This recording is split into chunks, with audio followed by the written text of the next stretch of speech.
But at that very moment, and the very second that the edge of the Iron Man's ear started to melt, the fuel was used up and the flames died. The engineers came running down the beach. They saw the red-hot Iron Man getting off his fearful bed, and they saw him moving to and fro on the sand, cooling off. At last, the Iron Man looked up at the dragon. He could hardly speak after his ordeal in the flames. Instead, he simply pointed toward the sun and jabbed his finger toward the sun as he gazed up at the monster. "That's twice," he managed to say. "Now it's your turn." The monster did not laugh. He set off, up from the earth, beating his colossal wings, writhing his long, ponderous body up into the sky towards the sun. Now it was his turn, and he did not laugh. Last time had been too dreadful, but he went. He couldn't let the Iron Man win. He couldn't let the Iron Man of the earth beat him in this terrible contest. And so all the telescopes and cameras of the world watched him flying into the sun.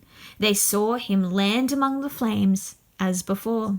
As before, they saw his great ragged shape like an ink spot sprawled over the center of the sun. They saw him begin to glow red, then orange. Then at last they could no longer see him.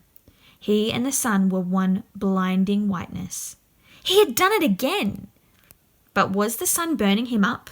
Had he melted into the sun? Where was he?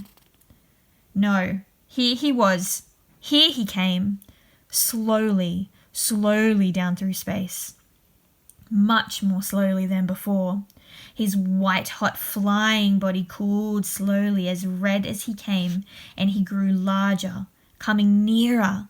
He finally became once more black, and the great black shape flagged its way down through space until, pump! Heavier than ever, he landed on Australia. This time, the bump was so heavy it knocked down certain skyscrapers, sent tidal waves sweeping into harbours, and threw herds of cows on their backs. All over the world, anybody who happened to be riding a bicycle at that moment instantly fell off. The Space Bat Angel Dragon landed so ponderously because he was exhausted, and now he was a very changed monster. The fires of the sun had worked on him in a way that was awful to see. His wings were only rags of what they had been. His skin was crisped. All his fatness had been changed by the fires of the sun into precious stones, jewels, emeralds, rubies, turquoises, and substances that had never been found on Earth. And when he landed with such a jolt, these loads of precious gems burst through the holes, scorched in his skin, and scattered down onto the Australian desert beneath. But the Iron Man could not allow himself to pity the Space Bat Angel Dragon. He signals to the engineers. "Round 3, he shouted, and the engineers began to pour in the oil. But what was this? An enormous woofing sound, a booming, wheezing, sneezing sound. The Space Bat Angel Dragon was weeping. If the Iron Man got onto his furnace again, it would mean that he, the monster, would have to take another roasting in the sun, and he could not stand another. "Enough, enough, enough," he roared. "No, no," replied the Iron Man. "I feel like going on. We've only had 2 each." "It's enough," cried the dragon. "It's too much. I can't stand another. The fires of the sun are too terrible for me. I submit." "Then I've won," shouted the Iron Man, "because I'm quite ready to roast myself red hot again. If you daren't, then I've won."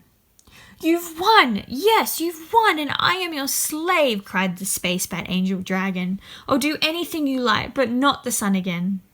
And he plunged his chin into the Pacific to cool it. "Very well," said the Iron Man. "From now on, you are a slave of the earth. What can you do?" "Alas," said the Space Bat Angel Dragon, "I am useless, utterly useless. All we can do in space is fly or make music." "Make music?" asked the Iron Man. "How? What sort of music?" "Haven't you heard of the music of the spheres?" asked the dragon. It's the music that space makes to itself. All the spirits inside, all the stars are singing, I'm a star spirit. I sing too. The music of the spheres is what makes space so peaceful. Then whatever made you want to eat up all the earth? Asked the Iron Man. If you're so peaceful up there, how did you get such greedy and cruel ideas? The dragon was silent for a long time after this question.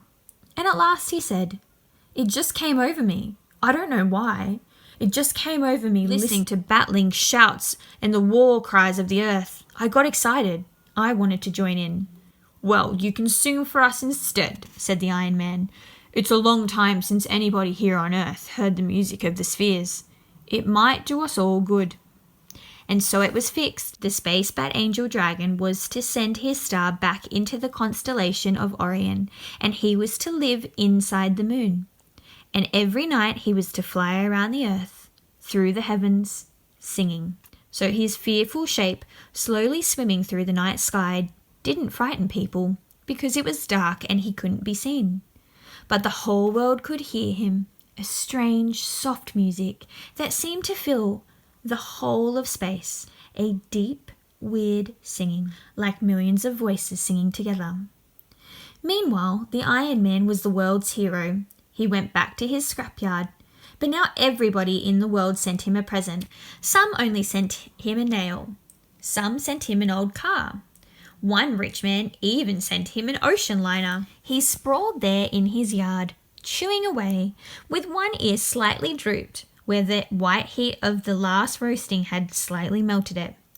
As he chewed, he hummed in harmony to the singing of his tremendous slave in heaven, and the Space Bat Angel's singing had the most unexpected effect. Suddenly, the world became wonderfully peaceful.